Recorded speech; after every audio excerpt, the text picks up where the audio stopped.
All right, students, so feel free to look at this slide a little bit more. It's on Google Classroom.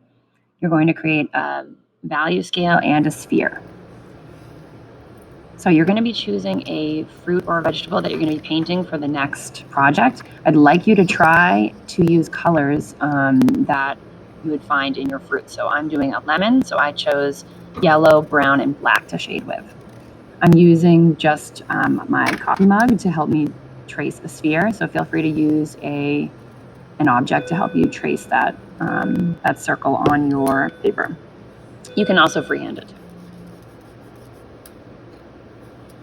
So I started in pencil, just kind of drawing that shape.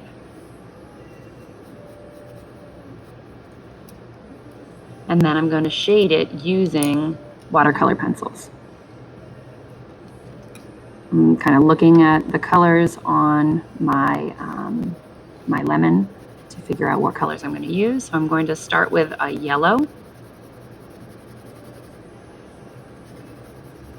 If you're doing an apple, maybe you want to use red instead, and then you could darken it with black. The top left, I'm going to leave the lightest on my sphere. I think in the example, one of them has the center of the sphere, the lightest, so you can do whatever works for you. So again, I'm pressing down the hardest on the bottom right, and I'm lightening up the value as I go towards the top of the sphere.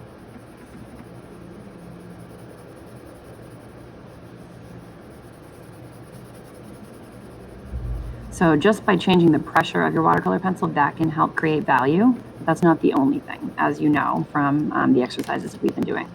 So I'm going to use brown to help me darken the sides of the sphere.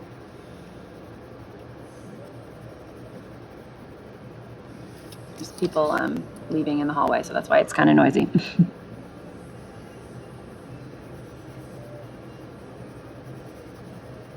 So again, I'm using the pressure of the brown towards the right and the edge a little bit harder, and then I'm lightening up my pressure as I come towards the center to kind of further push the value on my sphere.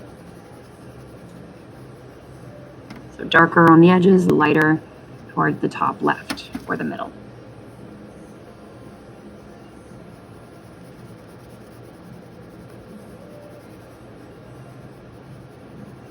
It takes time. This is a 7-minute video, and I have a lot of experience with drawing. So I think the trick is just don't rush it. Take your time on this.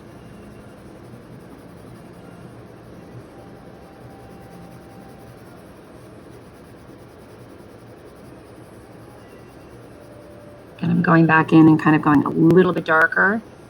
Sometimes it's nice to start light. You can always go darker. And then to push the value even further, I'm going to use a black colored pencil next.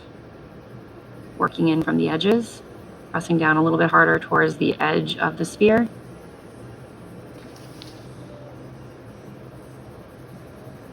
Lightening up towards the center. Center, top left. On my sphere is the lightest. You just want it to be consistent. So whatever spot is the highlight on your sphere, make it consistently a highlight. All right, and then when you're ready, you can use your watercolor brushes. I'm going to use my big brush, and I'm going to start in the lightest value areas. Don't put too much water on, just a little bit goes a long way. I'm starting in the lightest areas, kind of blending those values together. Might want to keep a tissue or paper towel handy in case you use too much water by accident.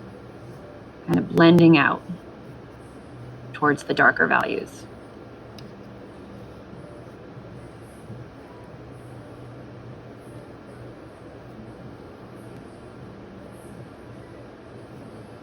Trying not to use too much water so it doesn't blend. There goes the bell. But you can see that sphere, which was really flat to begin with, is starting to take shape and take on some 3 dimensions. And I think the video gets cut off here. Maybe not.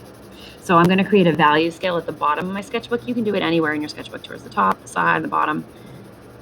Creating a value scale is showing values light and dark and having it change gradually. So So I'm going to start on the left side with a really light value, and I'm going to go slowly to the right and have it get darker.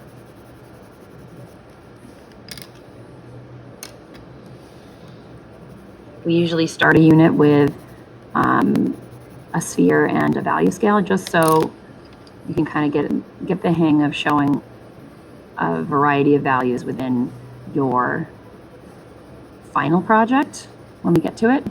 This is kind of gearing you up, teaching you how to show value through color.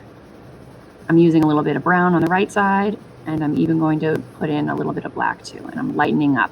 You can't rush changing values or it looks patchy. You have to kind of go slowly as you transition from one value to the next, pressing down really hard and then slowly lightening up as you move to the left.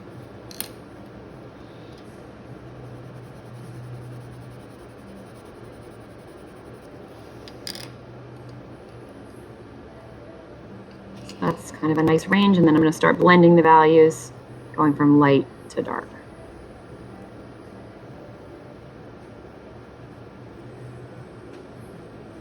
And then if there's too much water like I use, just grab a paper towel and then you can reblend.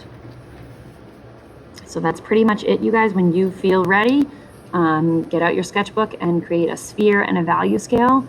Again, you want to use, if you can, use the colors that are going to be in your fruit. So if you're doing an orange, you would use lots of orange and yellow.